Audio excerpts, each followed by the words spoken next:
pero algo me dice que ya no me ve. Yo acá pensando que era luz. Se escucha musiquita y no vamos a hablar de música, o quizás sí, porque llega el momento en el que el pasado se reactualiza en F5, el momento de Sebastián Antonio Aguirre en Round. ¿Cómo estás, Seba? Bien. Bueno, ya te saludé, pero te vuelvo a saludar. Me ¿Cómo gusta estás, igual Seba? que lo Hola, salude. Mari, ¿cómo estás? Es menester. Sí. Bueno, hoy es un día especial, así que está bueno que lo saludemos constantemente para la gente que recién se engancha ¿Qué en tal? Televisión ¿Cómo están? Ronaldina. Hola, Río Negro. Les damos la bienvenida a este programa y a esta columna en especial que se llama F5, Recuerdos Analógicos. Y hoy se titula Lo viejo funciona. Le estamos haciendo un guiño claramente al Eternauta, pero tiene que ver con algo que realmente funciona.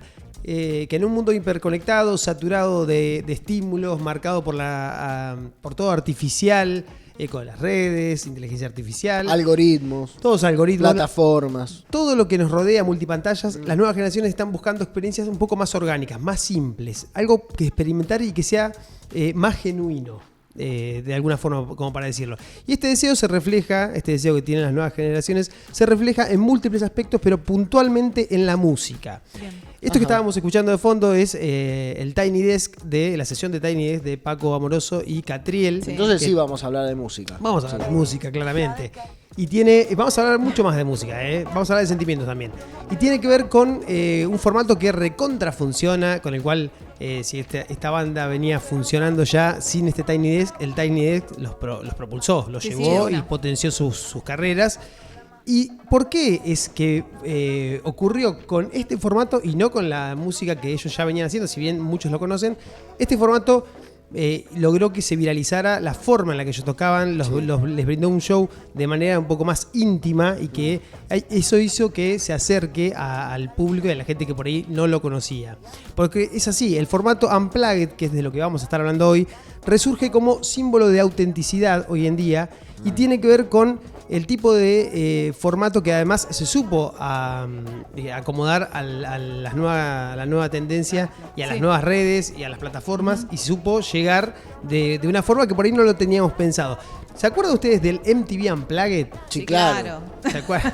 Bien, me gusta, lo tiene muy presente. por Yo lo te iba a que decir, veo. sí, claro, no esperaba que María Ángeles lo dijera, viste que ella es impredecible. Nadie pero, es eternauta. Es eternauta. Puede decirte, sí, claro, decirte, ¿qué es MTV? ¿Qué es MTV? Claro.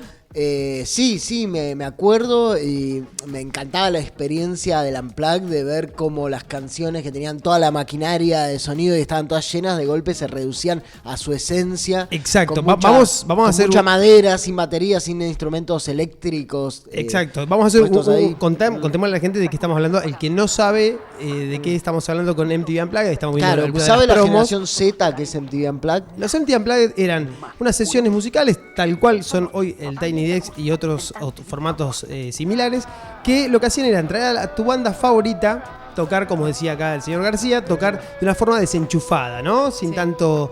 No, directamente sin enchufes. Algunos después sí fueron aplicando, pero tratando de Sin utilizar amplificar, digamos. exactamente todos instrumentos acústicos. Sí. Entonces se planteaba una vez a la semana en un estudio de la cadena de MTV, se realizaba esa sesión y esa sesión se tocaban los temas más conocidos o cada banda llevaba los temas que los representaban y lo hacían en una forma distinta, acústica. Una forma que les permitía además a ellos mostrar su versatilidad como músicos, una forma que les permitía llegar... Sí, las canciones se reducían como a lo esencial, entonces estaba buenísimo ver cómo... ¿Cuál recordás? Porque te veo con una sonrisa ahí. ¿Cuál No, claramente yo tengo dos MTV Unplugged favoritos que son de Argentina, porque había de Latinoamérica y de artistas, entre comillas, internacionales. Sí. El internacional más copado de los MTV me parece que es indiscutiblemente el MTV Unplugged de Nirvana del año 94. Así es uno de los... Por lo que representó la transformación de esa banda de los discos de estudio al disco de MTV, donde se achicó una banda que sonaba fuerte, ruidosa, con un estilo grunge, de golpes. Cobain y la banda la hacen sonar esas canciones de manera chiquita y te das cuenta que las canciones son increíbles igual. Sí. Y de acá de Argentina, sin dudas, es el Unplugged de Charlie, para mí. Sí. Están entre los 20 MTV Unplugged más escuchados, más reproducidos, más comprados, más conocidos. Están esos. Mari, vos cono... Sí, yo descubrí Aunque el de Pearl Diego Jam. Torres está bueno. Sí, también. Yo descubrí Pearl Jam por el Mirá. MTV Unplugged y también otro de los que un poco me subí a la ola, me imagino, de las tendencias, el de Shakira y el de Maná. Que me gustaron mucho. Sí, son Y buenos. son buenos, suenan bien, ¿Puedo son cambiar mi voto? divertidos. No. Bueno, lo que ocurrió con después vamos a hablar de ese rápidamente, pero lo que ocurrió con este formato era que la cadena que pasaba, MTV, que pasaba toda la música tal cual se escuchaba en los discos y en la radio, empezó a ofrecernos una forma de consumir la música distinta, ¿no? Esto, un acústico, una tocada de fogón Sí, sería sí. básicamente, en donde cada banda mostraba todo lo que podía hacer sin estar conectada a ningún aparato. Y eso en algún momento se volvió como algo medio fundamental para cada banda. O sea, las bandas hasta ese momento tenían siempre un disco en vivo, o algunas, pero en algún momento se tornó, tenemos Sí. que tener el Claro, unplugged. Ah, Y pero si no, no no tenés unplugged, te falta Claro. esta figurita. Es como Exactamente. Messi, todo bien, pero no ganaste el mundial. Andá y ganá el mundial y después. Exactamente. Ya fui y ya lo gané. Y si bien esa idea existía a partir del MTV Unplugged, después como que se vio en la necesidad de que todas las bandas tengan, Sí. y muchas bandas que no eran invitadas al MTV Unplugged hacían sus propios acústicos. Sí, me y acuerdo los llevaban. de Radiohead, por ejemplo, la banda Exactamente. inglesa que no hizo un unplugged, pero hizo algo equivalente. Que era, exactamente, trajo una nueva forma de mostrar la música. Esa idea que surge O por... Fito Páez acá, perdón, que O hizo Fito Euphoria. Páez, exactamente. Ese formato fue idea de dos productores. Hay como dos corrientes distintas que le dan origen a este formato. Una dice que dos productores de la MTV dijeron, tenemos que hacer algo que sea más íntimo, que sea creativo, artístico, más artesanal. Volvieron de un concierto de Bruce Springsteen que tocó un par de canciones a capela y dijeron, es por acá. Y hay otra vertiente que dice que esto se forjó en el año 89. Vamos a poner, le vamos a pedir al director, a Sebastián, le vamos a pedir que ponga el video de Bon Jovi tocando en un evento de MTV, en un Video Music Award. Salen a tocar en vivo Bon Jovi con el guitarrista de la banda. Dos hits de la banda, pero lo tocan de manera unplugged, desenchufada. La gente se ceba y Sí. le empiezan a pedirlos por la radio, los temas. Y dicen que este es el puntapié de MTV. Decir, esto tuvo muchísimo éxito. ¿Por qué no hacemos uno por Esto, semana? John Bon Jovi y el guitarrista de no sé quién es, con su guitarra de la doble. banda.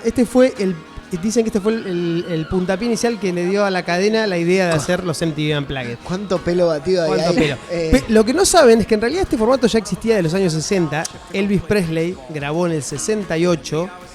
Ahora también le vamos a pedir a nuestro director que nos Tenemos el muestre. video de Elvis también, mientras Sí, porque ahí usted- lo ponchan. Claro, no se inventa la posibilidad de tocar en forma acústica, lo que se inventa es o sea, se identifica la necesidad de darle rosca a un formato así. Es decir, que lo que acá pasa- hay una necesidad de escuchar las canciones de De esta esta manera. forma, exactamente. Lo que pasa es que esto fue en el 68, está en YouTube, está muy bueno. Yo no lo había visto, lo empecé a ver, está buenísimo. Toca hace un unplugged, sin saber que era un unplugged. Pero del 68 hasta el 89 Es una joya eso. no hay Unplugged de Elvis. de Elvis Presley. Elvis No hay Unplugged. ninguna forma más parecida al unplugged, porque todas las presentaciones eran en vivo en los programas, en los shows, pero eran playback. ¿Ustedes recuerdan? Las bandas iban y previamente hacían grabado. playback. Sí, sí, sí. Sí, No- ¿se sigue haciendo playback ahora? Siempre hay una basecita, pero no, incluso de No la sabemos voz, pero si- no playback. Es se muy nota. televisivo el playback, Sí. ¿no? Muy Yo creo que 80, lo único 90. playback que hay es en el Super Bowl, porque siempre los shows son con tanta... Y hasta ahí, porque también hay algo en vivo también. Sí, de- y algo tenés que darle. Bueno, este fue el primero, después ya decíamos, las presentaciones fueron en vivo con playback, pero a partir de esa presentación de Bon Jovi dicen, bueno, es por acá. Y empiezan a sacar la serie de MTV Unplugged. El primero, le vamos ahora sí a pedir a Sebastián que nos muestre el que sigue. El primer Unplugged es un Unplugged bastante extraño, es de la banda Squeeze. Una banda que hoy creo que ya no toca más, pero en ese momento hasta tenía un presentador el Unplugged. No sé ni quién es, ¿en serio? Tenía un presentador que los introducía y los dejaba ahí cantando en el escenario y se iba. Al segundo episodio ya no funcionó, ahí vemos cómo lo está introduciendo. Esta es la banda Squeeze. No me acuerdo de su hit. ¿Tenía un hit Squeeze? Vos sabés que estuve tratando de buscar un hit y no conocía ningún tema. Mala mía, ¿no? También estuve mirando hace un par de semanas la historia de los Unplugged de MTV y en un canal que se llama Hecho de Cine, y decían que bueno, que el nacimiento de los Unplugged también habían dado mucha identidad a MTV. Sí, al claro. canal, ¿no? Sí. Como Creo que fue a el partir de producto, creo que fue el producto estrella de y MTV. como que esa sensibilidad esa necesidad de escuchar algo más tranqui en el medio de todo el ruido, me parece que ahora que hablabas del Tiny Desk, que claramente es un heredero del formato Unplugged, también en la actualidad me parece que se actualiza con algo de la estética de las redes, ¿no? Las plataformas. Esto de cuál es la narrativa que te impone YouTube, por ejemplo, ¿no? Como algo...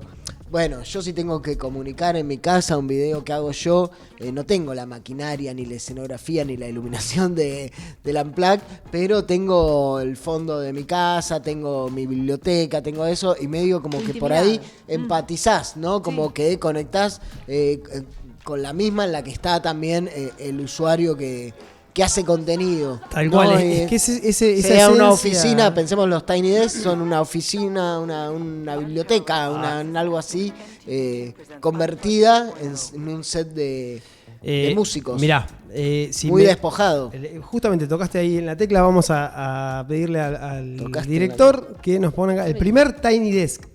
Van a mirar el primer Tiny Desk de la historia.